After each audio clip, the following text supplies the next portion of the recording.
Kisah akan berfokus pada seorang pria bernama Nick yang mempunyai temperamental yang sangat buruk. Tahun lalu, ia sempat masuk penjara akibat memukul bosnya, cuma gara-gara minta cuti selama 12 bulan. But the guy yelled at me. Dokter berkata bahwa penyakit Nick ini sudah terlalu parah, bukan hanya mengganggu pekerjaan, tapi juga akan terisolir oleh lingkungan sosial. Karena siapa juga yang mau berteman atau berhubungan dengan seseorang yang gampang marah, dokter menyarankan agar Nick mengatur napas apabila sedang emosi. Atau opsi kedua ini, menyalurkan amarahnya dengan cara memukul samsak tinju dengan tongkat bisbol. Get it out!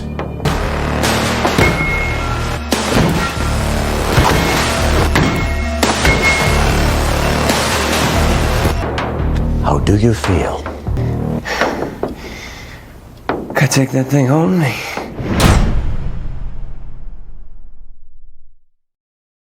Selesai konsultasi, Nick kembali bekerja seperti biasanya. Si bos menawarkan kerja lembur untuk 1 minggu penuh karena ada salah satu karyawannya sedang cuti. Tanpa pikir panjang, Nick langsung mengiyakannya karena ia juga membutuhkan uang banyak agar bisa menabung untuk menikahi pasangannya. You're really gonna do it, huh? I'm gonna take it all down. Setelah selesai bekerja, Nick mengunjungi ayahnya yang sedang duduk nyantai sambil nonton televisi. Diketahui, ayahnya tinggal sendirian dan bekerja sebagai reparasi kunci, sedangkan Nick sendiri ia tinggal bersama pacarnya, karena sebentar lagi mereka akan menikah. It's double this month. Don't worry about him. I'm worried. Look, I know this new job don't pay much. We're gonna be alright. Dan inilah Mel, pacar tercinta Nick. Sebagai bukti keseriusannya, Nick mengajaknya makan malam di restoran, sekaligus memberikan cincin berlian sebagai simbol lamarannya.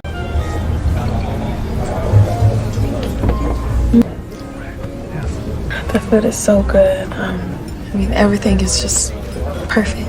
Saat Nick ingin memberikan cincinnya, muncullah mas-mas pelayan yang menawarkan makanan pencuci mulut. Karena ini malam spesial, Mel memesan makanan terbaik yang ada di restoran ini. The pecan pie or the cheesecake? They both sound good, baby.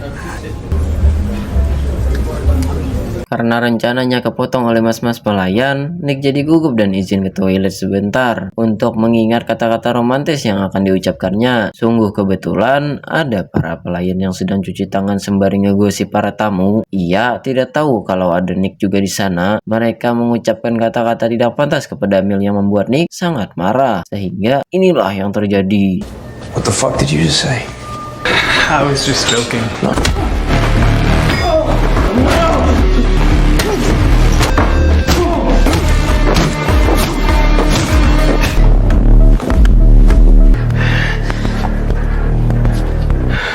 Disinilah Nick sekarang, di ruang tahanan akibat kasus kekerasan terhadap pelayan restoran. Beruntung, Nick satu ruangan dengan senior baik dan bijak yang selalu memberikan wejangan. Mereka sering ngobrol tentang kehidupan, hingga akhirnya Nick sadar bahwa kemarahan hanya akan membawa seseorang ke lubang penyesalan yang paling dalam. So, why are you so angry? I don't know. You gonna eat that? No.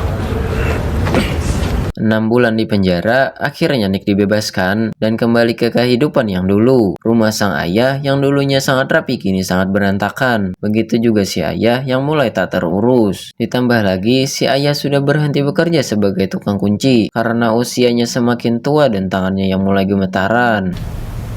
I mean, you been taking your meds? Look, what the hell's the difference anyway? Yang membuat Nick semakin kesal adalah ayahnya memberitahu tentang pacarnya Mel yang sudah diusir dari apartemennya karena ia tidak bisa membayar uang sewa lagi. You still mad at mom, huh? And I see you still need a nice hug from daddy, huh?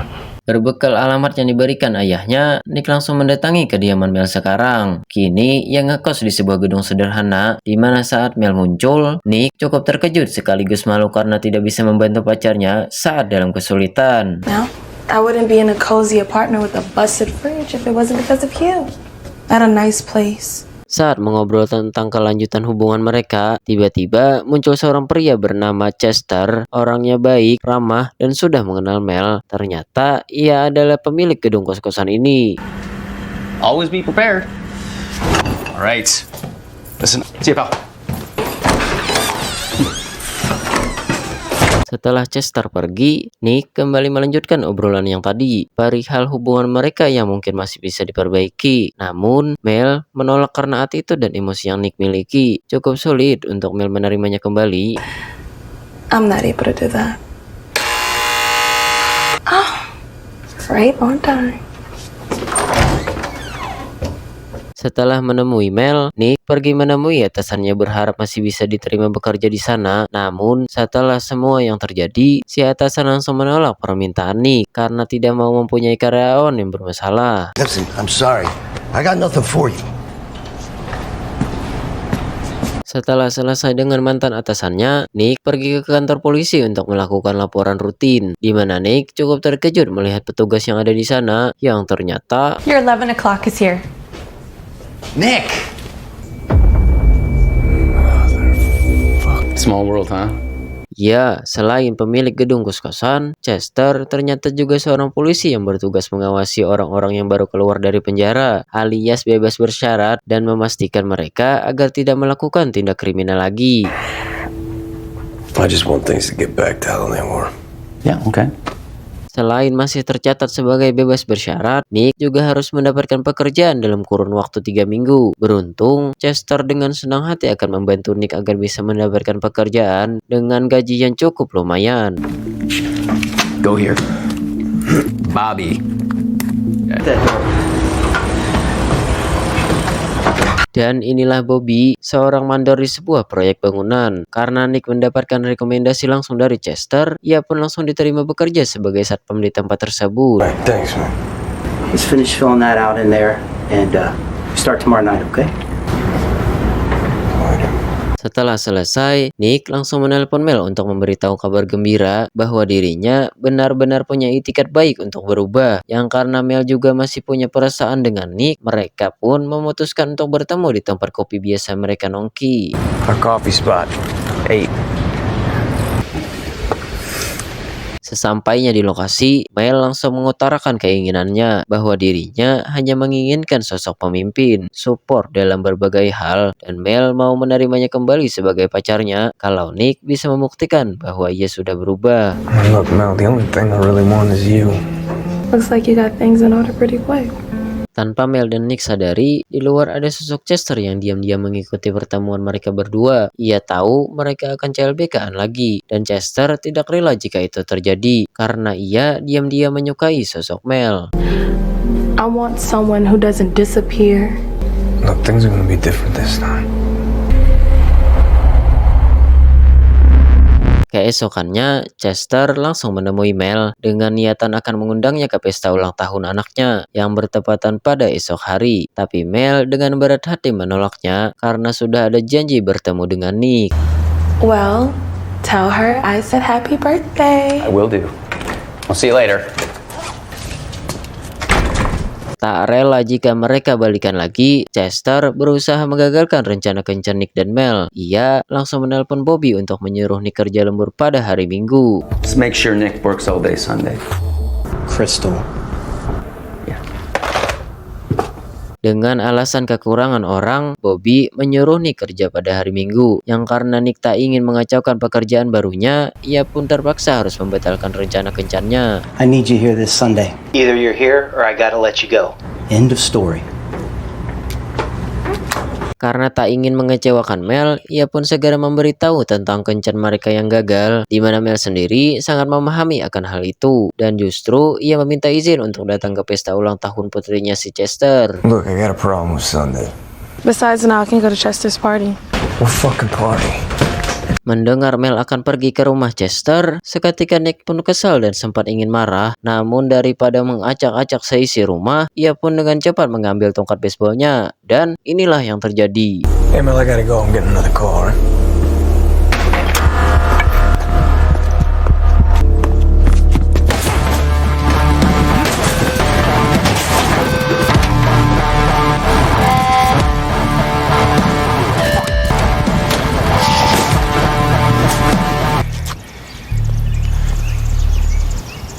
Tiba hari Minggu, Mel terlihat baru sampai di rumah Chester dan ingin langsung masuk ke dalam untuk melihat pestanya. Tetapi Come on, party's in the backyard. This is Jasmine. I call her Jazz. Hi, Jazz. I got something for you. ya, tidak seperti pesta ulang tahun pada umumnya. Chester mengaku jika ia sengaja melakukan pesta yang agak private demi melakukan kedekatan. Karena setelah istrinya meninggal tahun lalu, Chester ingin lebih dekat dengan putrinya tanpa diganggu oleh orang lain. Jazz, she loves having you here. I should go to the bathroom. Go ahead, honey. Such a nice little girl. Tak lama, muncullah Nick yang sudah pulang bekerja. Ia pun mendapati Mel dan Chester sedang berduaan. Sontak, Chester pun langsung klarifikasi. Ia mengatakan bahwa tidak ada hubungan apapun di antara mereka berdua, apalagi si kecil putrinya Jess sudah kembali dari WC. Semakin kuatlah alasan Chester untuk menyangkal kecurigaan tersebut. We're done. Listen, I'll talk to her for you.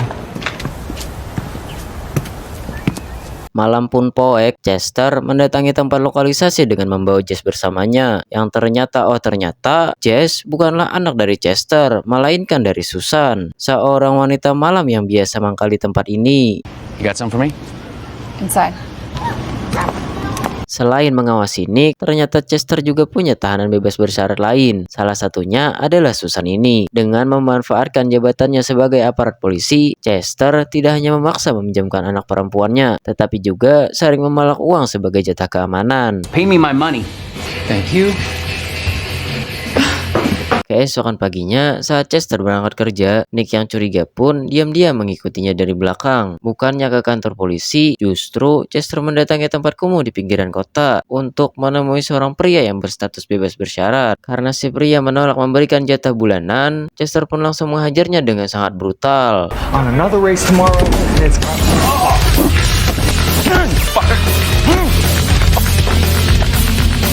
See you next week. Seharian, Nick terus mengikuti aktivitas Chester hingga malam hari tiba. Nick yang terus mengikuti dari belakang pun tak sengaja menghalangi pengendara lain dan membuatnya terus membunyikan klakson yang hampir membuatnya ketahuan.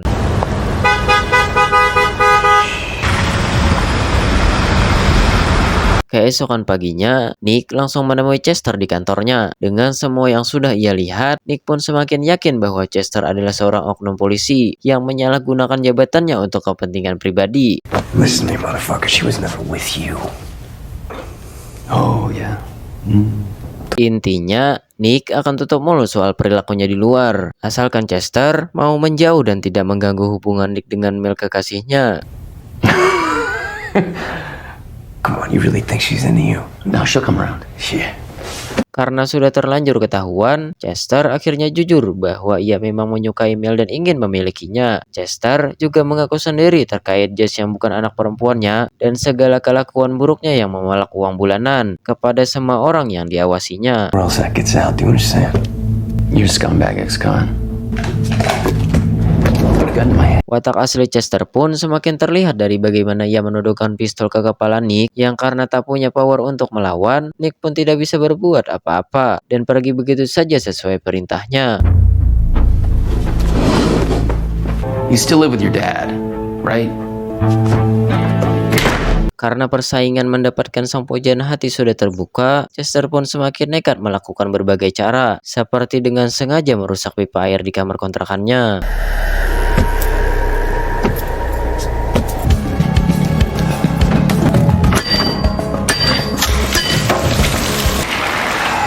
Quite broke. Yeah.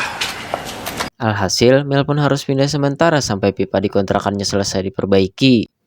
Chester memanfaatkan situasi ini dengan menawarkan kamar di rumahnya untuk tempat tinggal sementara. Namun Nick tidak mengizinkannya dan meminta Mel untuk tinggal di rumah ayahnya saja. Yeah, we're just gonna go to his dad's place. You sure? Yeah. Suit yourself, guys.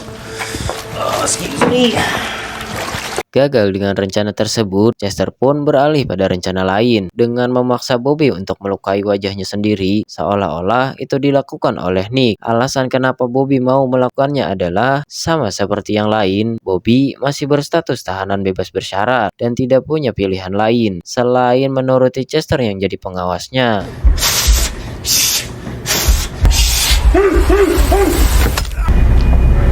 you can do it. Alhasil, polisi pun langsung mendatangi rumah si ayah untuk menangkap Nick dengan tuduhan tindak kekerasan terhadap Bobby atasannya. Sontak, hal itu membuat si ayah dan Mel terkejut karena tidak menyangka bahwa Nick sama sekali belum berubah dan melakukan kesalahan yang sama seperti sebelumnya. You're a liar. It's a fucking setup. You gotta believe me. Tak lama setelah Nick dibawa ke kantor polisi, Mel langsung ditelepon oleh Chester yang mengajaknya untuk tinggal di rumahnya saja. Yang karena Mel kali ini tak punya alasan lain untuk menolak, Mel pun terpaksa menerima tawaran tersebut. You need some help right now. That's all I'm offering.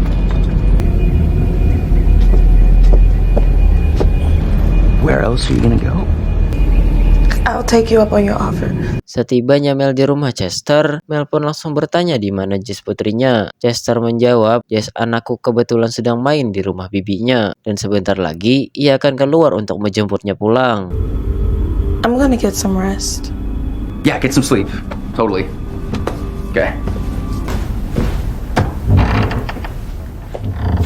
Tidak pakai lama, Chester langsung menemui Susan untuk kembali meminjam jas putrinya. Namun dengan semua tindakan sewenang-wenang yang sudah Chester lakukan, kali ini Susan menolak memberikan putrinya dan mengancam akan melaporkan Chester kepada kepolisian. Go to your room!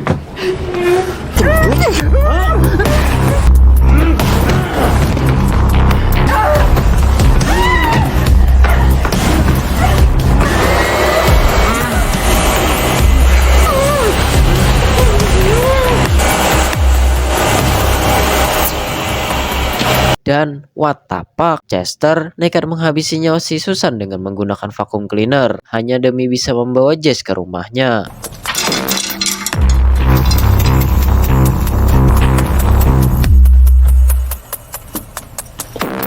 Tiba di rumah, Jess yang sudah agak berantakan pun tentu saja langsung memberitahu tentang ibunya yang dibunuh oleh Chester, sehingga Mel dengan cepat membawanya pergi. Tetapi Come on, let's go.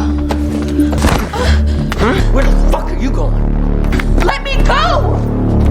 beralih kepada Nick yang sudah diperbolehkan pulang setelah sang ayah membayar uang jaminan. Ia dengan cepat pergi menemui Bobby untuk mencari keberadaan Chester. Tak ingin tambah bonyok, Bobby pun akhirnya jujur bahwa Chester lah yang memaksanya melakukan ini. Jika Nick ingin menemuinya, cobalah pergi ke rumah Susan, si wanita malam. We gotta find him.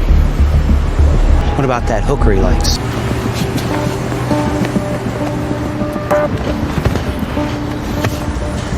Tiba di lokasi, Nick langsung disambut oleh dua preman yang bertugas membereskan mayat Susan, di mana Nick akhirnya terlibat perkelahian dengan mereka berdua, dan inilah yang terjadi.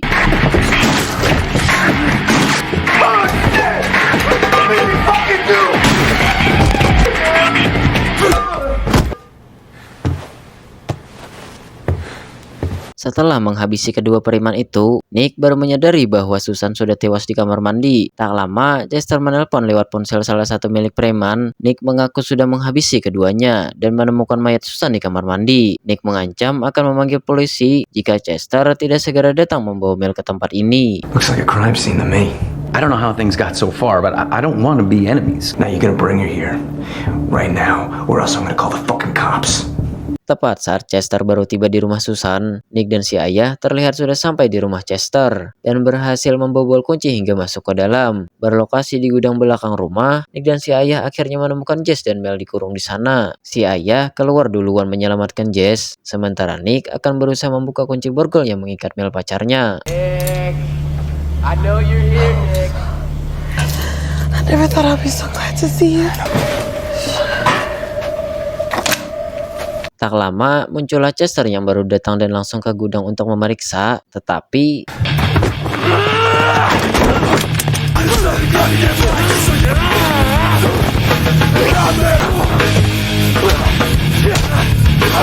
setelah sekian lama menahan amarahnya, kini Nick bisa dengan puas menyalurkan amarahnya pada target yang tepat dan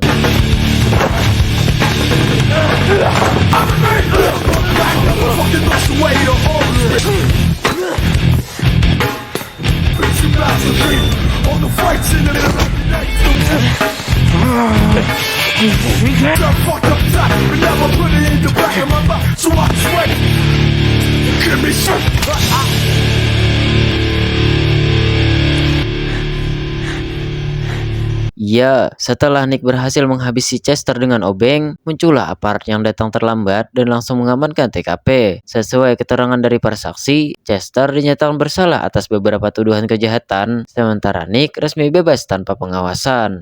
The judge signed off. You're no longer on parole. Sorry you and your family went through this. Beberapa waktu berlalu setelah kejadian itu, Jess punya keluarga baru, yaitu Nick, Mel, dan si ayah. Saat ini mereka sedang akan menonton acara pertandingan baseball, dan ada seseorang yang tak sengaja menyinggol si ayah, lantas sambil nyolot memarahi si ayah. Melihat hal itu, Nick dengan tenang meminta maaf dan tidak memperbesar masalah, sehingga ini jadi bukti bahwa Nick sudah berubah dan tidak ambek-ambekan lagi. You alright? I'm alright.